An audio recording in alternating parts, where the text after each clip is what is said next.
6:45 a.m.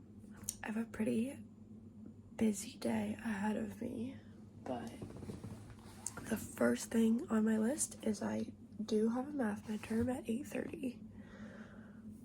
So I woke up a little early because I have to kind of wrap up studying before then. A lot of what I have today is just like meetings, but I'll take you along with me.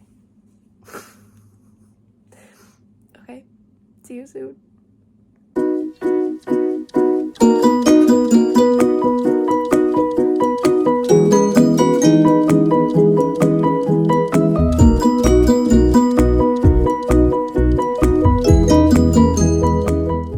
Okay, super quick little OOTD before I have to go. These are my Lululemon, oh my god, I forget which ones they are.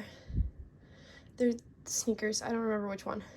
These sweatpants are Gildan, my Nike sweatshirt, my Diet Coke, and my face from my parents. I'm out of breath because I was just running all over the house trying to get my stuff packed. But yeah, we're gonna have a good day.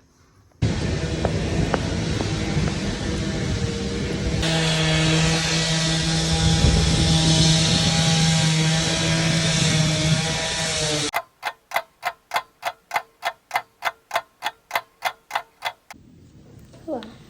Okay, so that's done. I just took my calf picture.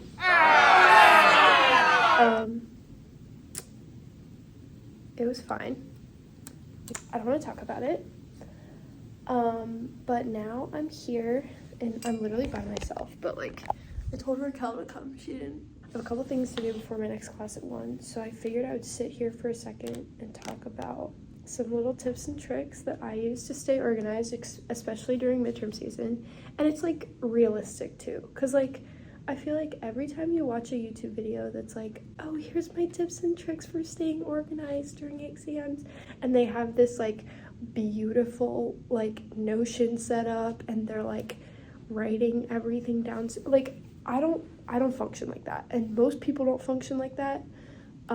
So here's what I do that works for me. First of all, you'll see that, let me show you. So I have these little post-it notes all over my laptop. At any given time, there's at least 3 of them. I do have my bullet journal, which I could show in a different video, I guess, but I forget to like pull out my bullet journal while I'm in the middle of doing something else. So when something needs like a temporary home to just like live as a list, it lives on a post-it note on my laptop. I just like, I'm not one of those people who remembers to fill stuff out. The one thing I do have that's like pretty is, okay, focus please, is this like master list of all my assignments for the whole semester in Notion. I used to do it in Google Sheets in just like a spreadsheet because it was easier, but I kind of wanted to make it look pretty this semester, so I tried Notion. It's kind of hard to get the hang of. It's kind of hard to get the hang of, but like I think it's really fun once you know. So what I did is I put once I got my syllabus, I put every assignment for the whole semester in there, and so then I only have to worry about putting things in once, and then I can just go in and check them off when they're done. And then at the end of the whole list, it sorts all the checked off ones to the bottom. At the end of the whole list, it has a little percentage of how much, okay, can you see that? A percentage of how much I've done for the whole semester. So I am 50.7% done with my entire semester right now. So that's my little setup. And honestly, like, being organized does not have to be pretty. It just has to be in your face. And that's why I do my stupid little post-it note thing, because that's literally the only thing that still works. I did want to talk about study tips, and really studying is different for everyone, so it's kind of trial and error until you find what works for you. But for me, what worked was like seeing what other people did and trying a bunch of different things until I found what I like the best.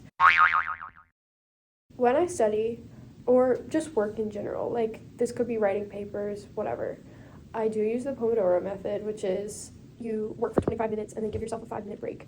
And then after 4 chunks of 25 minutes, you can give yourself a longer break for 15 minutes.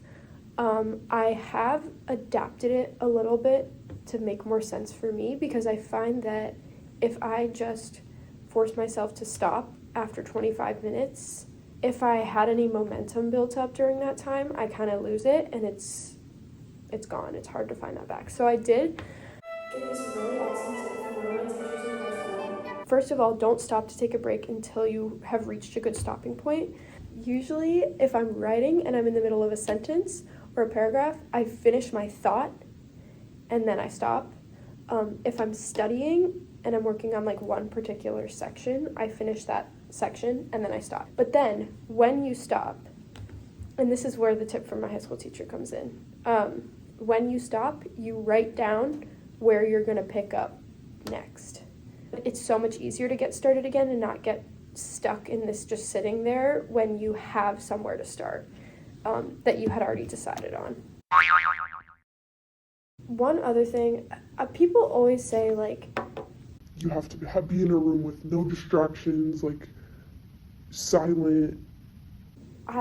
I'm not one of those people. I have to be in a little bit of chaos, which is why it's easiest for me to go somewhere where there's a lot of people, but not people that I know, so I'm not going to get distracted by them.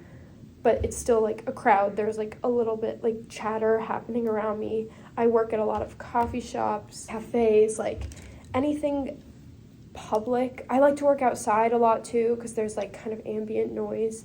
The biggest thing for me is leaving the house. Like, I do not study at home, so I try not to study at home. If necessary, I will just come to school, but like I feel like once I get home, I'm kind of in that mode of being at home.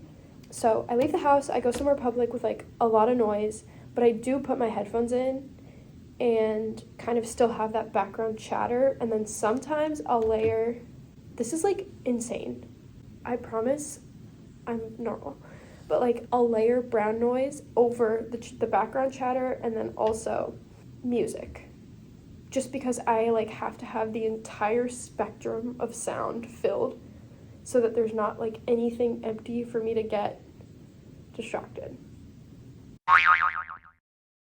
In terms of music, and this is kind of different for everyone, but I cannot listen to music in the language that I'm working in. And I say that because I've been doing a lot of writing in French recently, so I can listen to music in English when I'm writing in French, and I actually just discovered that like 2 weeks ago. When I'm writing things in English, I can't listen to French because I'll try too hard to pay attention to what they're saying. I usually can't listen to music with words at all, but if I do, it has to be a language that like I barely know. Like if it's in Spanish, I'll try too hard to like understand what they're saying because I'll like pick up words here and there. So some genres that I'm really into when I'm studying, I find that like classical, like the like soft piano that is on Spotify and stuff for studying is just not enough, like not enough chaos. I listen to a lot of jazz while I'm studying, bossa nova too, and that's in Portuguese, so like I'm not gonna know what they're saying. I discovered Arabic rap. Like it's kind of fun. Also, that means video game soundtracks are perfect, and everybody always says that, but like the Club Penguin Pizzatron music is so good, so perfect, because I'm like, oh, I'm a little penguin making my little pizza, but instead of pizza, it's a paper. The Animal Crossing soundtrack I do really like when I need a little bit quieter music, like beep boop music, and that's the only way I can describe it, is my favorite study music. Either that or music that's like so yeah. No one cares, but like if anyone would be interested in me making a study playlist of like all the more chaotic songs that I listen to while I'm studying, I would do that. Yeah.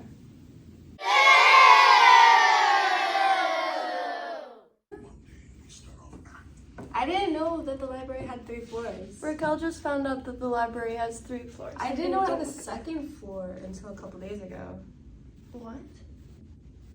You didn't? No, I thought that was like offices. Where do you go? Like, To do what? Wait, that was a bad question. like, where do you go? Like, To do what? study. Study what? Right. Okay. So. I'm a shapes and colors major. And I like having the whole room because I can. We watch TV. Oh my god, we could put RuPaul Drag Race. They do. I'm literally so embarrassed to film in front of people, but like, I just thought I would show you guys my lunch. I came outside to eat and I ordered Grubhub because I felt like I deserved it. This is my beautiful poke bowl I got for lunch. You can't really see what's in here, but there's Korean barbecue pork, spicy salmon, rice avi, and a bunch of other stuff. And this place, oh my god, this place's spicy mayo is like so good. It's ridiculous. Okay, so I'm gonna eat. Yeah.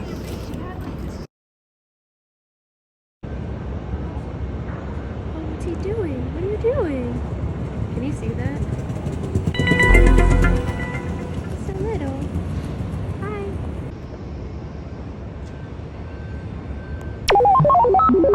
Oh wait. Ah! Oh my god.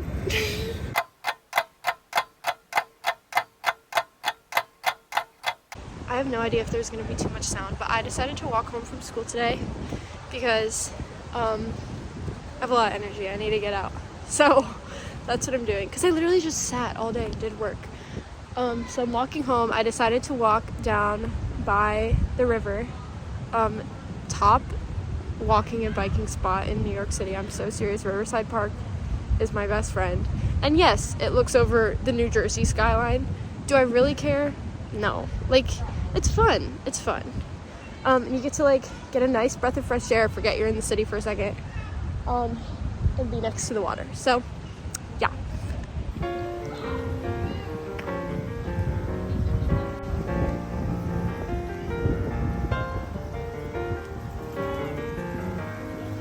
Can you guys see that? A rainbow!